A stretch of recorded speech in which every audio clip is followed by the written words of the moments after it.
Hello, Voyagers. Hello, everyone. Imran here, signing in from Bangkok. Just about to begin our first live stream from a bazaar here in Bangkok.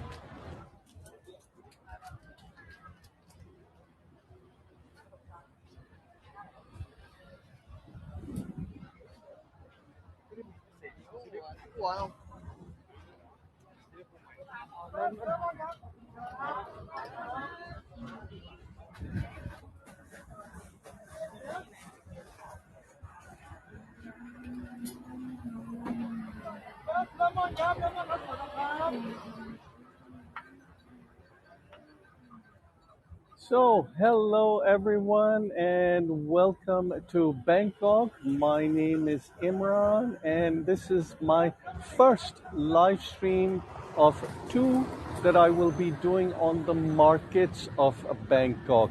So, as some of you may know, so Voyagers who have been with me or been attended some of my earlier tours, you will know that in fact I live stream normally from Singapore. So this is a new location for me. I have live streamed from Malaysia, East Malaysia in the past, but this is Bangkok is a new one for me, and we are at the new train night market in Bangkok. This is a market that when I did my recce, it seemed to be focusing mainly on food. Now, as I mentioned, I'm basically a Singapore-based guide, so you guys and gals will have to help me as we move around this market to try and decipher what some of the foods are. I will not be able to tell you the names of all of them. We can try and guess together. It should be fun. Now, for those of you, just a little bit of an introduction. Bangkok is the capital of Thailand in Southeast Asia. It is a city that is well known for its markets and bazaars, and indeed on Saturday, Thailand time, local time, Saturday morning, I will also be doing a live stream from the largest market here in Thailand, and that is the Chatuchak weekend market. It's only open on Saturdays and Sundays, and I hope that you will be able to join me for that. It's at 11 a.m. local time, which puts it at 11 p.m. New York time in the US.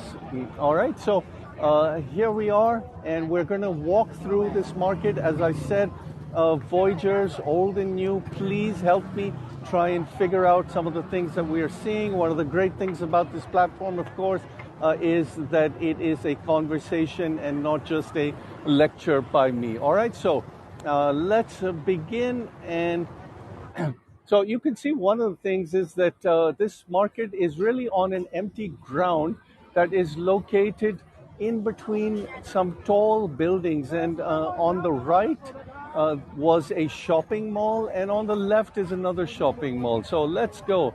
Here we are in the market, and let's see what we have. So of course we have some smoothies, food like that, but let's get to stuff that is perhaps a little bit more interesting for you. If we're lucky, or depending on your point of view, Thailand is one of the only countries in Southeast Asia that has legalized recreational cannabis, and there are some cannabis stalls here as well. So that's a little bit of a novelty for us in Southeast Asia, particularly if you have attended some of my tours from Singapore, where it is very, very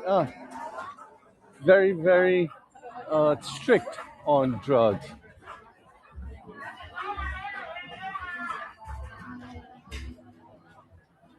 So you saw that mountain-like thing? That apparently is the spine of a pig.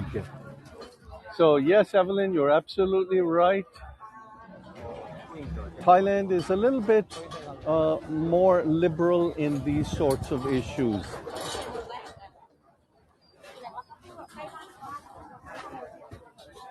In fact, Singapore is now looking at how to deal with a potential influx of drugs, soft drugs from Thailand. after its legalization. So here we go. This is, as I mentioned, I think this is the from the spine of a pig. So it's pork, but you can see it's something that I haven't really seen before. Of course, Nicola, I will do that. In fact, let me do that now onto this.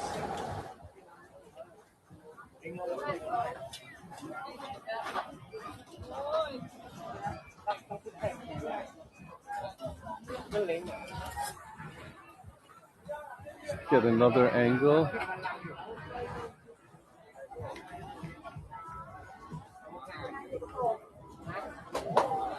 So you can see he's pouring some soup and some veggies on top.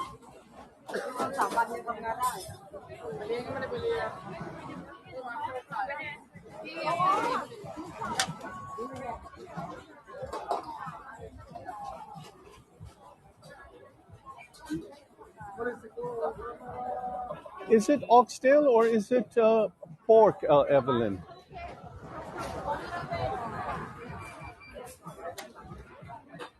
So I am going to carry on. We'll try and figure out what that is as we move along.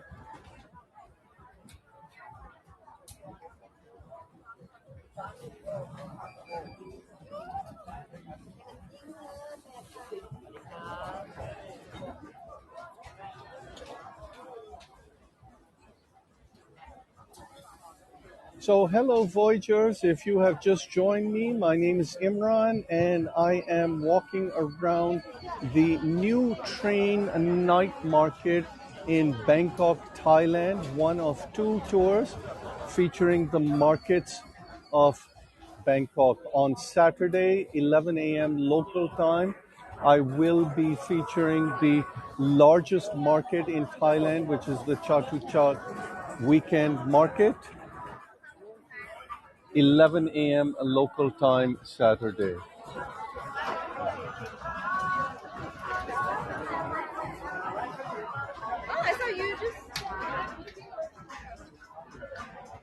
Thank you, Evelyn, for that, because this is obviously the specialty in this area or in this place.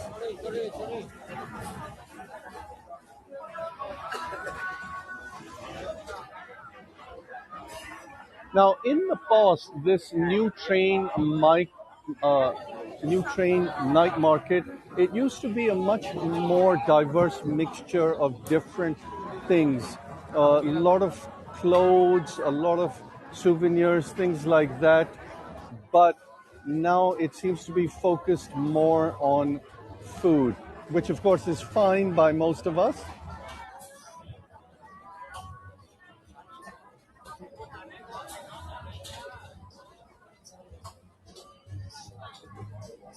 So in some of these places, of course, a little bit helpful. We've got it written in English as well.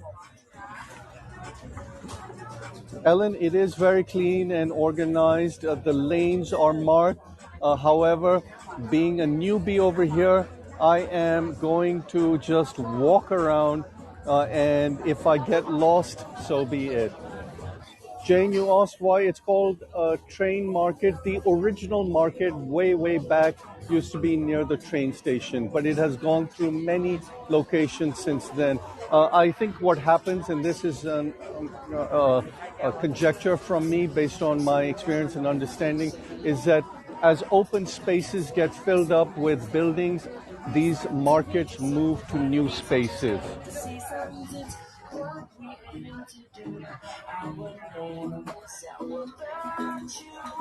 But the Chatuchak market, which is the one I will be going to over the weekend, that has been in the same location for many years now, and it's a dedicated location.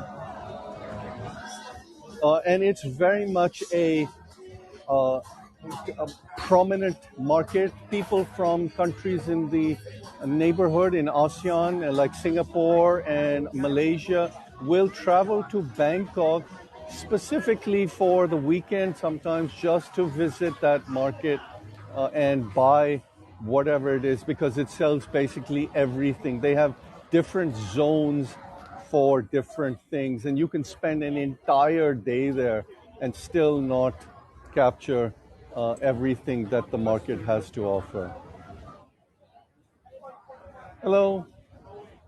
So you can see the people here in Thailand are very friendly, and their food, of course, is always delicious. So there you go.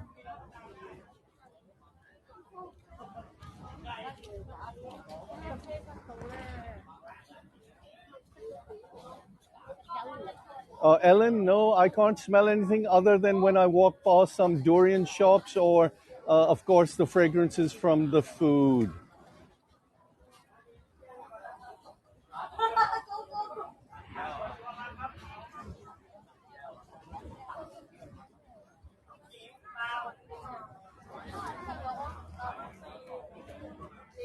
You can see we started at 6 p.m. local time. It's basically getting dark.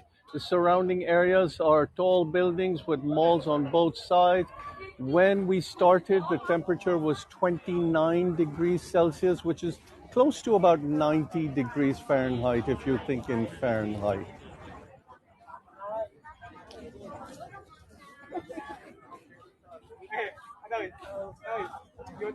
So, Iviha, I hope I'm pronouncing your name correctly. And Andrea, yes, it is very, very enticing, the food here. And you can see that we have many different types of food, including Western food like here, burgers. Note the fact that it is halal, which means that it is cooked in the way, or some of it at least in this restaurant, it's cooked in the way that is appropriate for those who deal with Muslim dietary restrictions. In case you want to get your hair cut, you can do that as well in this market. So maybe I'll give you a vertical shot here. So on 1, 2, 3.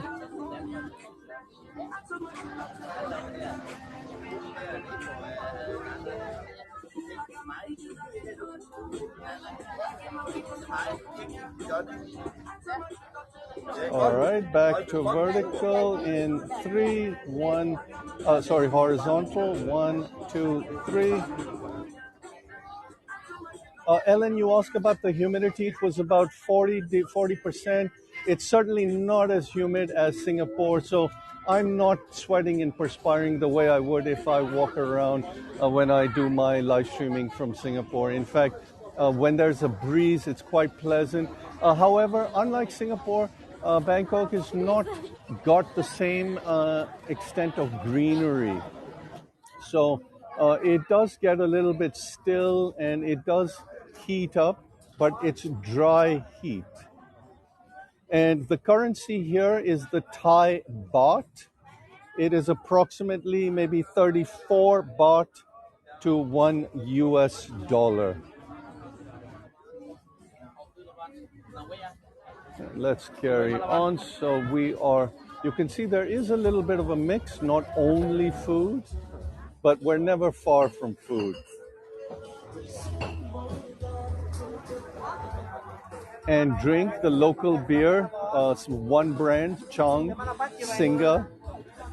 Indeed, if you think about the Singa beer, which is the yellow and gold bottle, if you are familiar with the name Singapore, if you know Singapore being the Lion City, Singa is lion. And that's where the name Singapore or the Lion City comes from. Thank you. So we have our friend showing you all the different types of things are available. Yeah. Thank you. You can also see the prices and, of course, our friendly restaurateur from Thailand.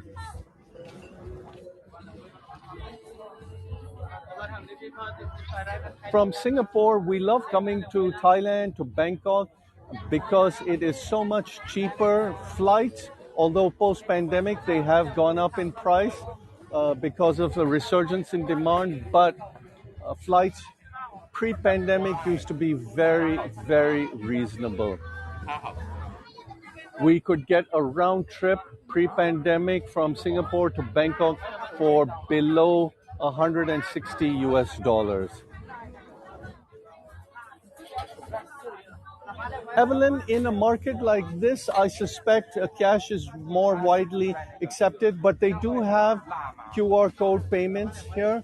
There's a system called Prompt Pay, and indeed now Singapore's banking system has also been connected with that, so we can use our local payment mechanism, which we have in Singapore, which is Pay Now, and use that for making QR code payments here in Thailand.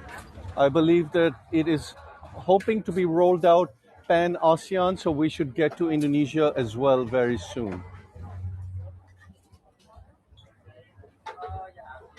So, Voyagers, if you have just joined me, just to remind you, my name is Imran and I am walking around the new night train market in Bangkok.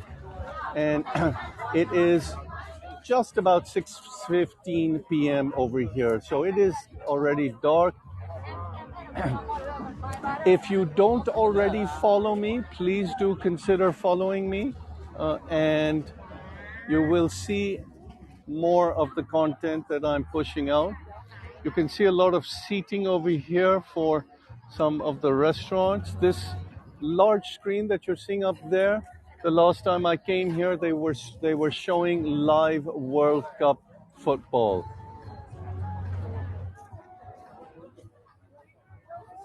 Lynn, basically, each company or each commercial entity has a specific QR code which is linked to a bank account, and what we can do is if your own bank has the facility, you can scan that QR code and it will make the payment to that commercial entity's bank account directly. So I hope that's a very, very basic or simple explanation. And it's part of the effort to go cashless and remove cash, go digital. So we're in one of the lanes, which is obviously not so much food,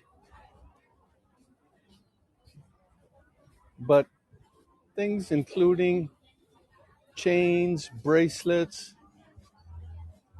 Many of these things will be handmade here in Bangkok. Thank you.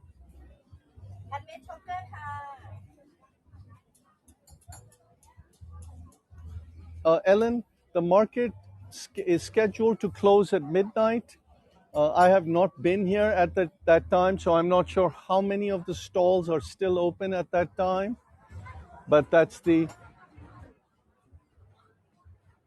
Nicola. If you ask the shopkeepers, they will say, of course, like here, 290 baht, 250 baht. They will say set price, but many will still try and bargain. And really, it depends on the stall holder.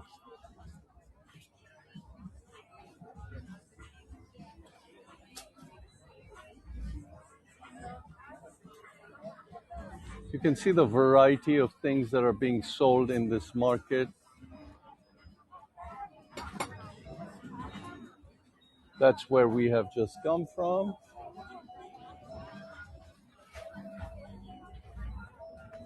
I know we have a few visitors from Southeast Asia, Evelyn, of course, from Surabaya, and a few others perhaps, but have you been to Bangkok? I'm sure maybe some of you have been here.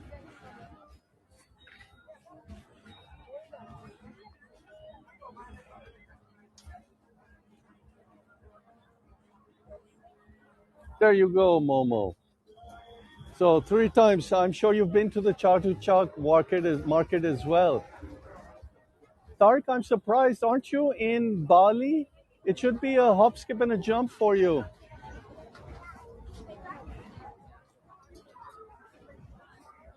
I'm so glad, Lynn. Maybe next time you leave Singapore and I'm sorry, leave Australia and you take a stopover in Singapore, you can also hop across to Bangkok.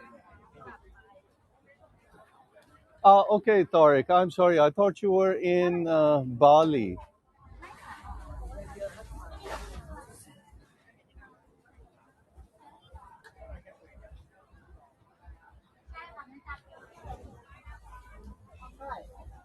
So, as in many other parts of Southeast Asia, got the banana leaf and what to us from Singapore would look like satay, except, of course, you have the sausages. Yes, that's right. It's Chandra.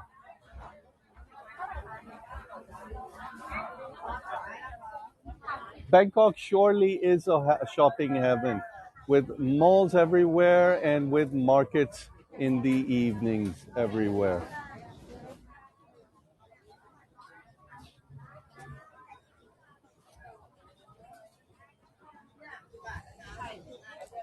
Some, whoops, I'm sorry. Let me take it back to horizontal. My apologies for that.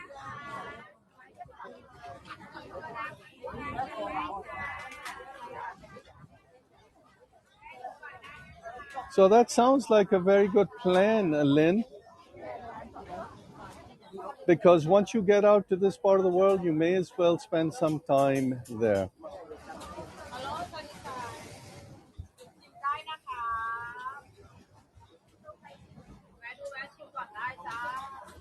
And everywhere we go, we're going to come across mangoes. And of course, the famous mango sticky rice from Thailand.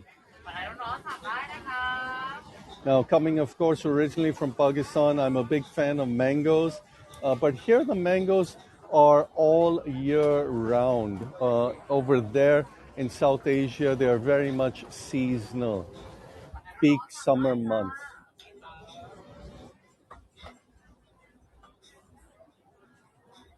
Excellent, Lynn. Please do get in touch when you are planning that trip.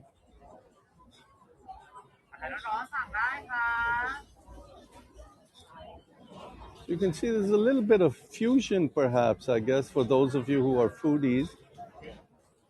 Fusion food. I'll send it to you by courier, Evelyn. The mango sticky rice.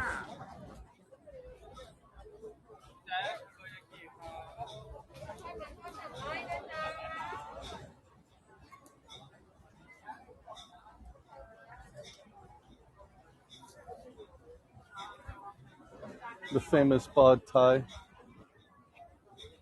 Thank you, Evelyn. But you always seem to add a lot of information, which I'm really grateful for. And of course, one of the things about Thai food, which I particularly enjoy, is the chilies. It's always nice and spicy, the, the food.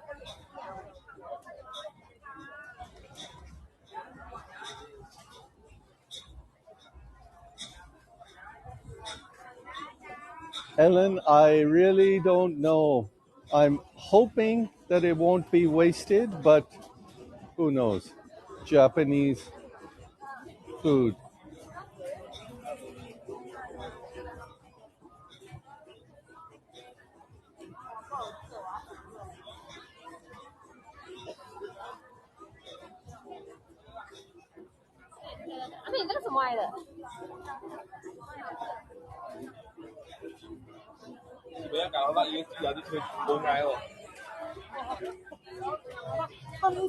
So, Voyagers, for those of you who have just joined me, my name is Imran, and we are walking around a night market, the new train night market in Bangkok, Thailand.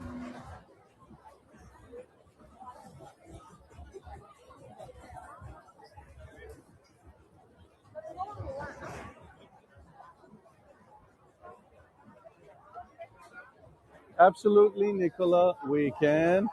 And let's see, we have someone cooking here.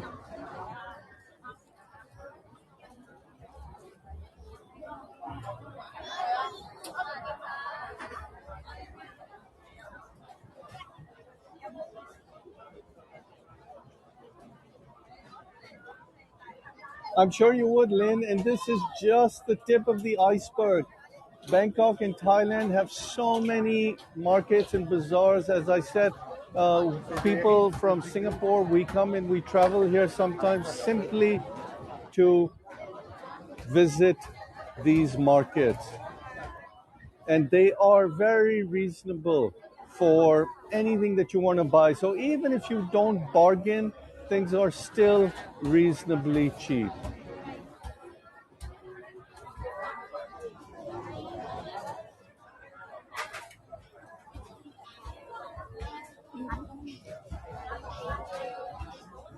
Let's see if we can be a little bit nosy and barge into this group here. You can see that how they're eating with the gloves.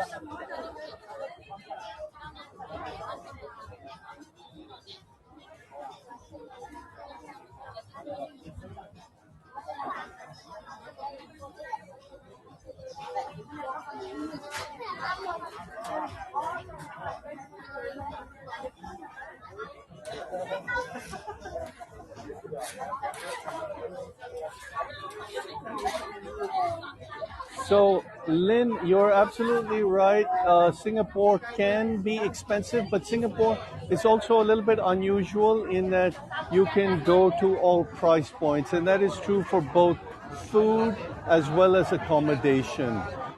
So, if you are looking for more budget accommodation or more budget food, it is available, but on the other end, the sky's the limit. But definitely for when you look at surveys that deal with expats and cost of living for expats, Singapore generally does come up near the top. And that's primarily because the cost of schooling and the cost of owning a vehicle, a private car, is very expensive in Singapore. If you take those two out of the equation, then things start to get little bit more reasonable, though housing has been a little bit on a tear in Singapore, as it has in other countries around the world, including, I understand, Australia.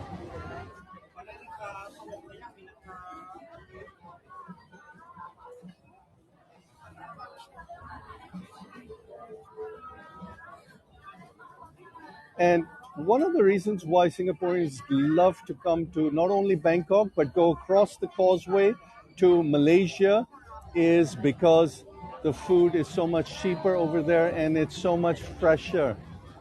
So you can see everyone is always very friendly in. So anyone can guess or tell me what fish this is?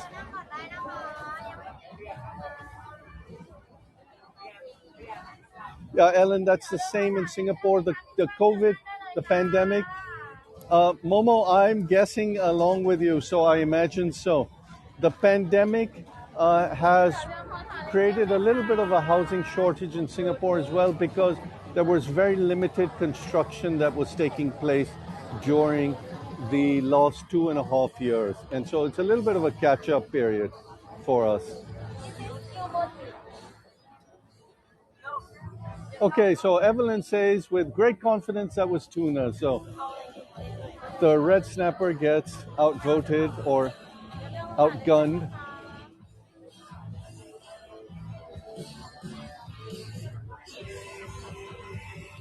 Oh, sorry, I'm sorry, Evelyn, you say it's not tuna. So it could still be the red snapper.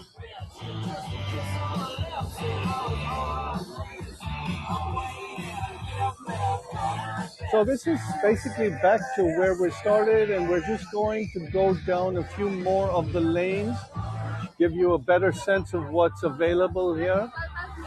And as far as organization is concerned, let me step back a little, and what you will see is you can see that we have the George Fairs. They are the management for this street market, and then Odd and Even street numbers, including the block numbers. So block B1 to B26. So it is well organized, as you can see. A beer will cost you, set you back over here. I'm not sure, but in most cafes, bars, maybe around 4 US.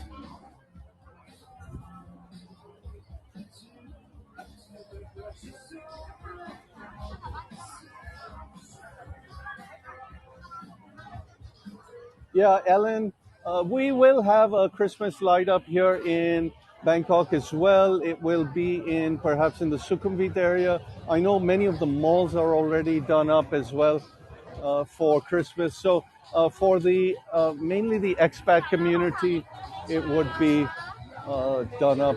But Thailand is primarily a Buddhist country. There is a small Muslim minority that lives primarily in the south. It's about 5 to 7% of the population, but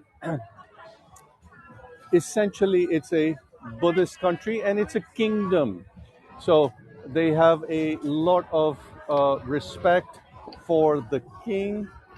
If you go to the cinema in Thailand, the national anthem, when it's played, then the king's different scenes of the king's life are shown, and everyone has to stand up for that.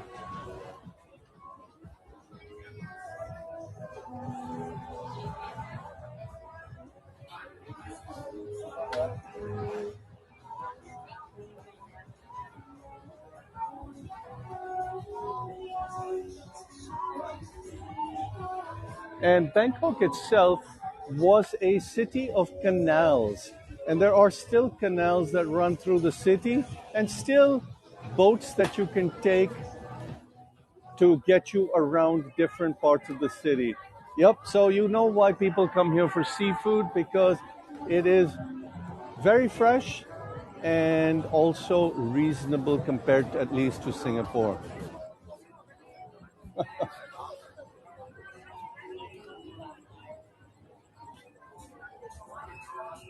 So fried octopus.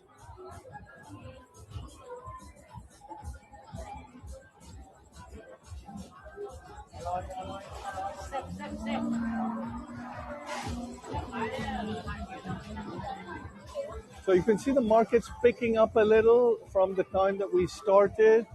It's 6:30 p.m. now in Bangkok.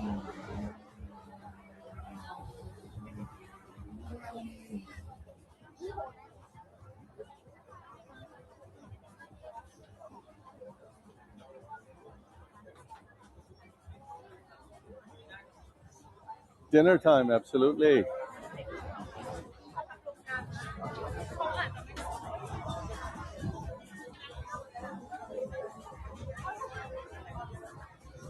Ellen, much like most other places, official time is 5:30 or thereabouts, depending on where you're working in the financial services or other places. Things might be working a little bit later.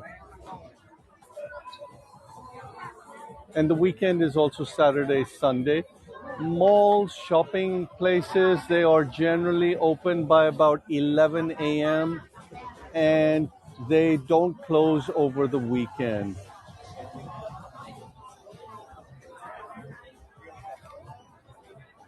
The other thing that people might notice as I walk around is that people are still generally wearing masks, even though there's no more mask mandate in Thailand anymore. It's very common for people still to wear masks. If you visited Thailand pre-pandemic, you would have found that many people wore masks anyway, because the city air at times can be a little bit polluted. Yes, Angel. So this is the Jod Fair's new train market, night market, I should say.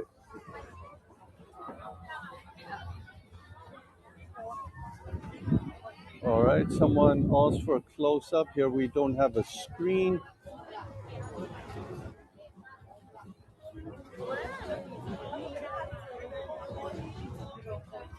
So the red and the green add some nice colors there.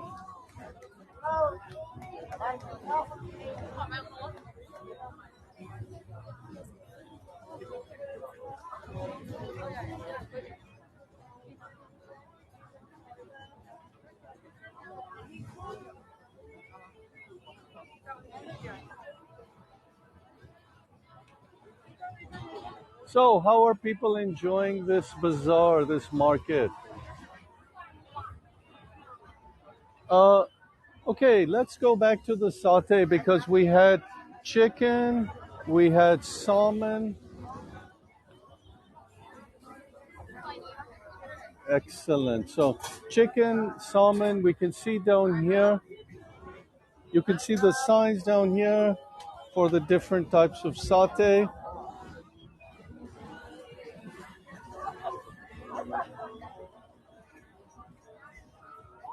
And the prices there as well. Pork ribs.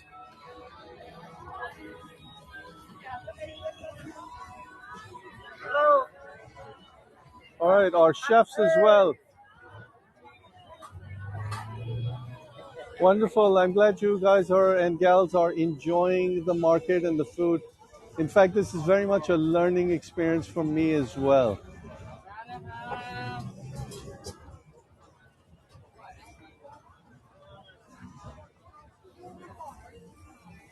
Okay, so cockles and clams.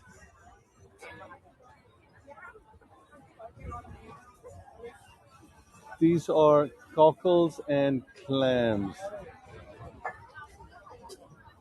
So 100 baht would make it just about $3 US.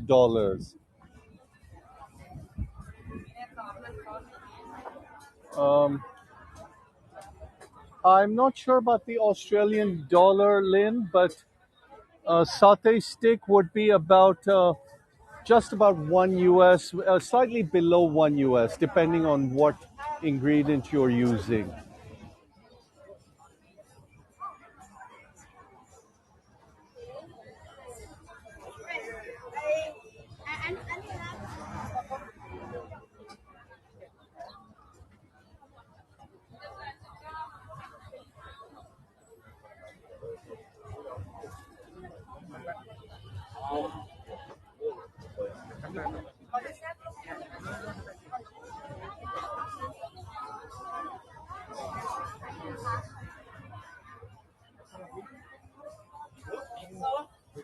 And another stall that seems to be very quite busy here.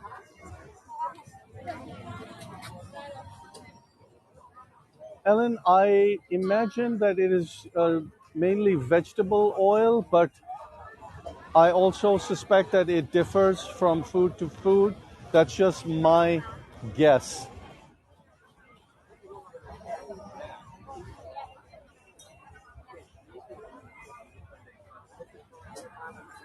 So, Voyagers, if you are new to this channel, my name is Imran. I normally live stream from Singapore, but tonight I am in the new train night market in Bangkok, Thailand. And if you're new to the channel, please do consider following me.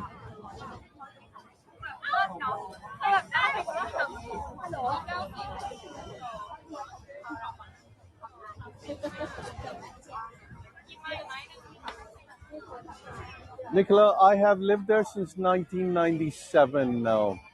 So it's a lifetime for me.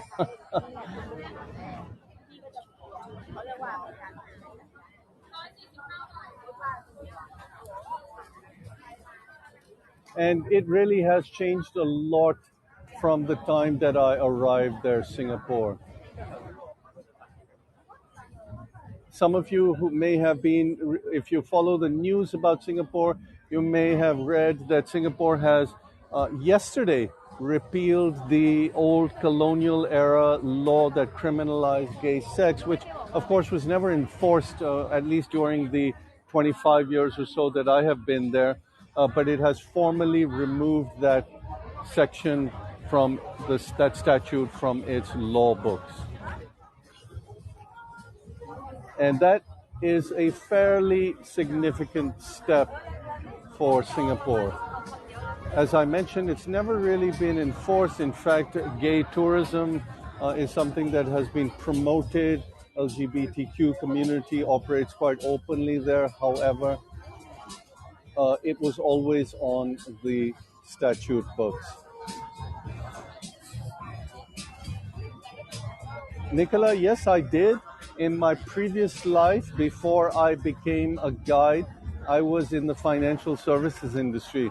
In other words, I was a banker for about 20 years prior to that, having had the privilege of living and working in many places around the world, including the UK, the US, the Middle East, and of course Singapore, and where I started in Pakistan.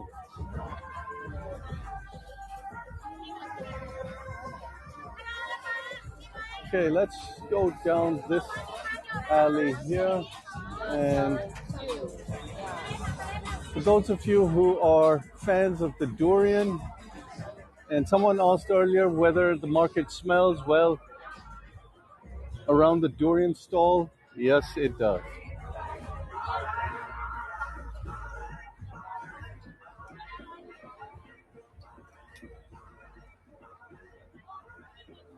Yes, Evelyn, they do have their own sense of fashion here in Thailand. You probably notice that as I walk around. And it's quite different from the one that we are used to in Singapore.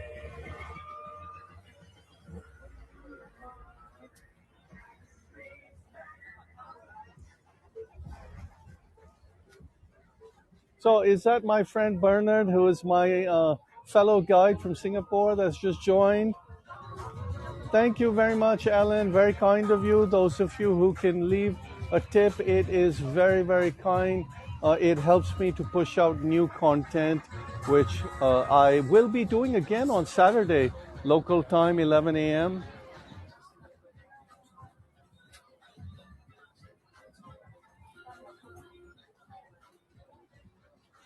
Hi, Bernard. So, those of you who are not familiar with Bernard, he is a fellow guide from Singapore. You might enjoy some of his tours. He goes to some very unusual places and brings some very, very interesting and creative tours. The Hopar Villa being one that I particularly recommend. I'm not sure if he's done, Bernard, if you've done that lately. Thank you very much, Evelyn. Very kind of you. Those of you who are new to my channel, please also do consider following me. And if you've just joined, we are walking around a night market, the new train night market in Bangkok, Thailand.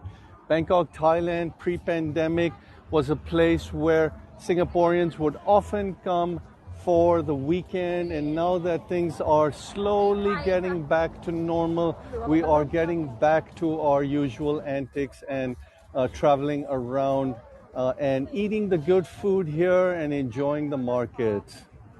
Thank you very much, Pam and Michael. Yes, I am, Bernard, and I hope I'm able to bring some of it to the many Voyagers who we have with us today or tonight, depending on where people are signing in from.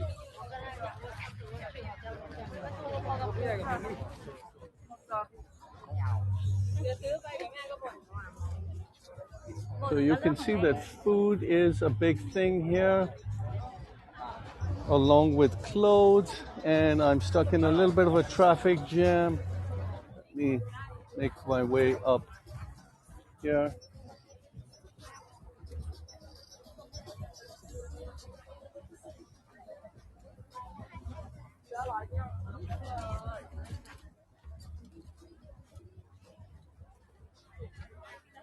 Some cute pop socks.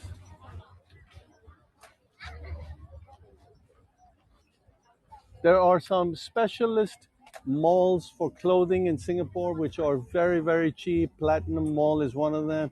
And people from Singapore and other parts of ASEAN will visit these places simply to buy, change their wardrobe, really.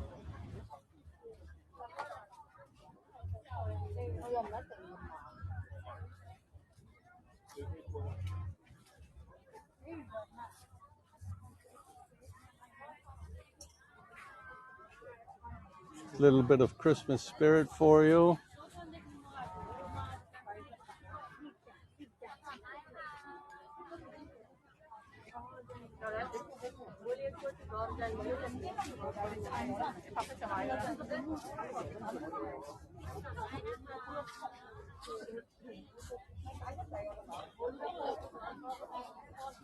Thailand is also known as the factory of Southeast Asia because it has a skilled labor force, of course, in Thai, but they are also they are also very big in industrial manufacturing. So vehicles, electronics, many things like that are manufactured in Thailand and exported to other parts of Southeast Asia.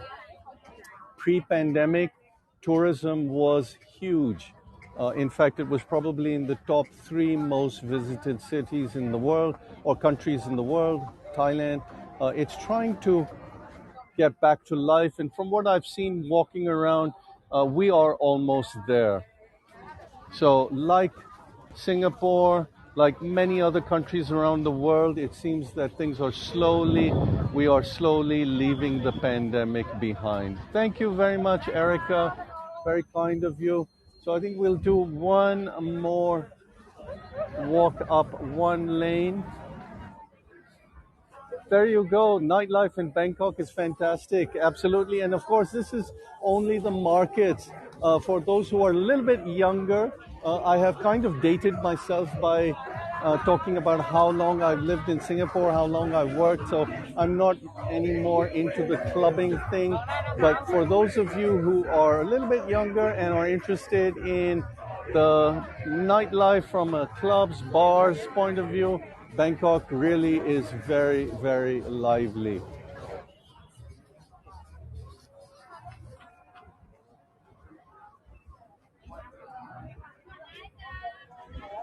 So here we have some cannabis tea, something which the Singapore authorities are very concerned about. What's going to happen when this sort of stuff starts to slowly filter through into Singapore? And you can see, because it is one of the few places in Southeast Asia where cannabis, recreational cannabis, is legal.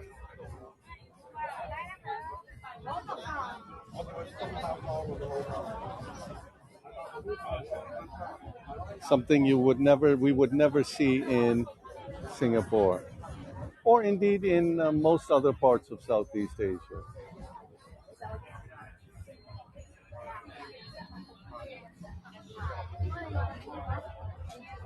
Or Australia, yes. It's quite a novelty for most people, right? Now, Singapore law, incidentally, for those who are curious, Singapore law uh, is such that if you take an illegal substance in a third country, so for example, someone comes to Thailand and tries cannabis or uses cannabis, they can be prosecuted for it in Singapore. The drug laws are extraterritorial, which means that even if the crime or the incident the act did not take place in Singapore, it is still prosecutable within Singapore.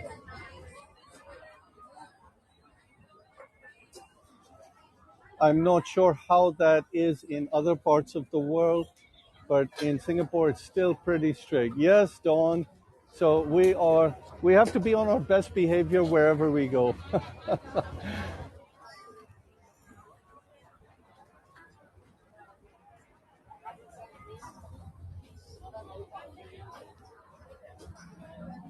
Lynn, they would basically do your take a analyze your blood or your urine, and if you test positive, depending on the extent that you test positive. Now, because of what has happened, the decriminalization of cannabis in in Thailand, because of that, the government has issued a statement that if you have it by mistake, so say you order a dish and because you don't, the dish is in Thai, you don't really know what it is, and so it's a trace amount that they will let you, they won't prosecute you. But the way it is working so far is that basically you will get tested on your return if they suspect that you have been using, and then depending on the extent to which it is in your bloodstream, they will prosecute.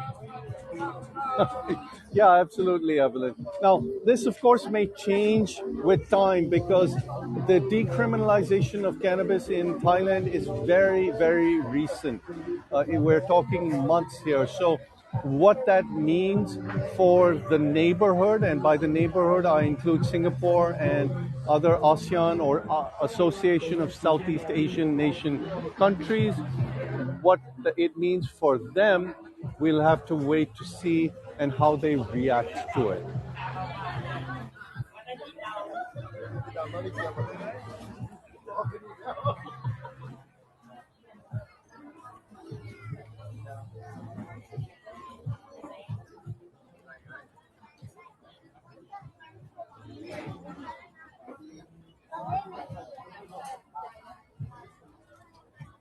Dawn, from my understanding, but of course you should consult a medical professional, but from my understanding, those who do use it say it works very well.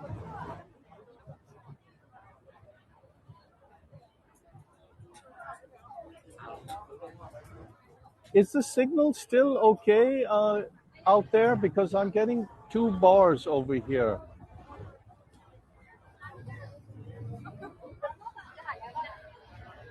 Excellent. So we are coming up to just over 50 minutes, and what I am going to do now is with that, I'm going, let's see.